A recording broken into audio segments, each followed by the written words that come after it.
Joining me to talk about this and, of course, the situation in northern Syria is Republican Congressman Adam Kinzinger of Illinois. He sits on the Foreign Affairs Committee. Good morning, sir. Thank you for being with me. Morning. When you look at those numbers, it's not just 51% of Americans.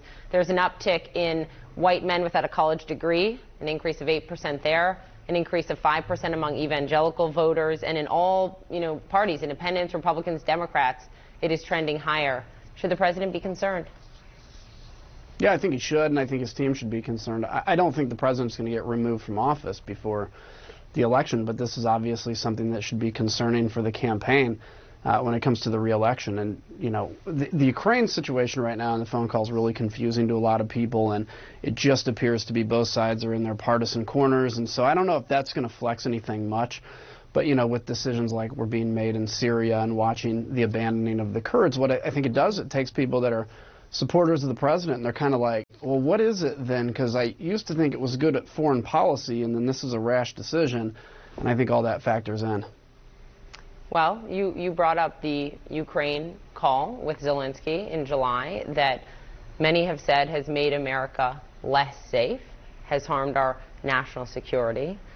You're obviously very troubled by what you're seeing in northern Syria. So I guess between those two, you said in no uncertain terms this week the president failed to destroy ISIS. So between that and the phone call with the Ukrainian president, do you believe, Congressman Kinzinger, that the president right now is making America safer? It's hard to tell. Look, I think there are certainly decisions like what's being done with ISIS that isn't. I don't think the Ukraine situation will necessarily make us safer or not safer. I think there's a lot of information that's going to come out there.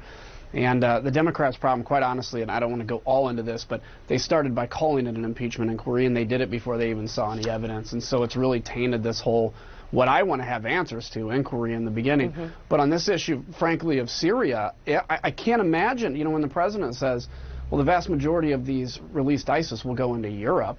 Like, that's a good thing.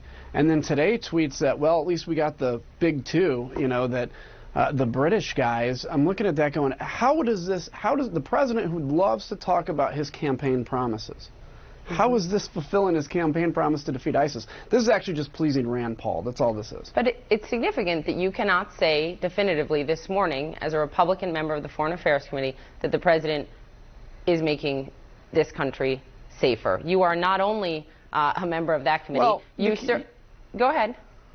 You just can't take it with a broad brush. I said these decisions are not making us safer. That's what I mean. The stronger military we have certainly is. But this is a really bad decision, and it was a really bad action.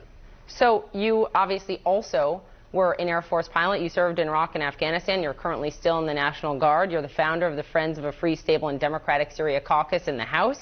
So to the president this morning, who says, look, they didn't help us in world wars, they didn't help us in Normandy, the Kurds, what do you say to him?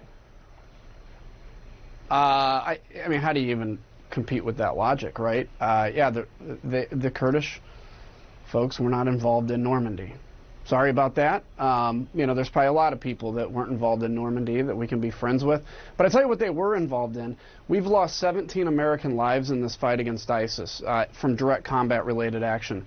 The Kurds have lost 10,000. That's more than we lost, by the way, in Iraq and Afghanistan over the entire fight of those wars. And this is a much smaller population that's in. So they took those casualties for us. We lost 17. So, whether or not they were involved in Normandy, okay, they were involved in fighting ISIS on behalf of the United States of America willingly because we didn't want to put forces on the ground. And I was one of the first, I think I was the first congressman in Iraqi Kurdistan after they beat back the ISIS attack. And they were very determined to work with us. It's a shame. It's really, really a shame. The president says those ISIS members will just go back to Europe. What does that mean for security in the West and for U.S. national security? Well, it concerns me a lot because it's the president basically saying what I'm worried is in his head, which is I only care about what happens here in the United States. And we don't have enough time in the show to go into why the post-World War II order is not just us doing a favor to the world, but why it has been so beneficial to the United States of America, including us absorbing the industrial capacity of Germany and Japan, shipping lanes, everything. And to throw that out and say, I don't care if ISIS gets into Europe, I hope it's not what he meant, but it's totally sound like what he said. Well, it's what he said, so we have to take him at his word, Right. because that's all we have. I'd like your reaction to Secretary of State Mike Pompeo. Judy Woodruff did a fascinating interview with him last night, and this really struck me when she asked him this question. Have you personally changed your thinking about viewing the YPG as U.S. allies? The Turks have a legitimate security concern. We've talked about that. I've talked about that repeatedly. They have a terrorist threat to their south. We've been working to make sure that we did what we could to prevent that terror threat from striking the people in Turkey, while trying to achieve what is in America's best interest, the threat from radical Islamic terrorism emanating from Syria.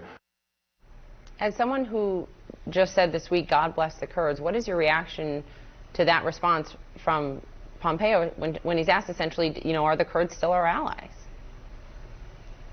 Yeah, so I don't know. He met a right point, which is, look, there are legitimate issues with the PKK that the Turks have, but they have painted the Kurds with a broad brush. And we had this framework between Turkey and the United States that was working, and actually the Kurds basically took down their defensive barriers against Turks as we asked, and then we walked away.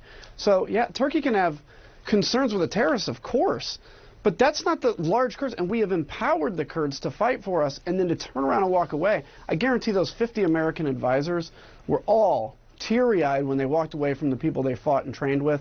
And you saw Jennifer Griffin from Fox News' tweet chain where she basically said the exact same thing. It's really a sad stain right now, and I don't understand how a president that claims he's the toughest president ever would do such a weak move like this.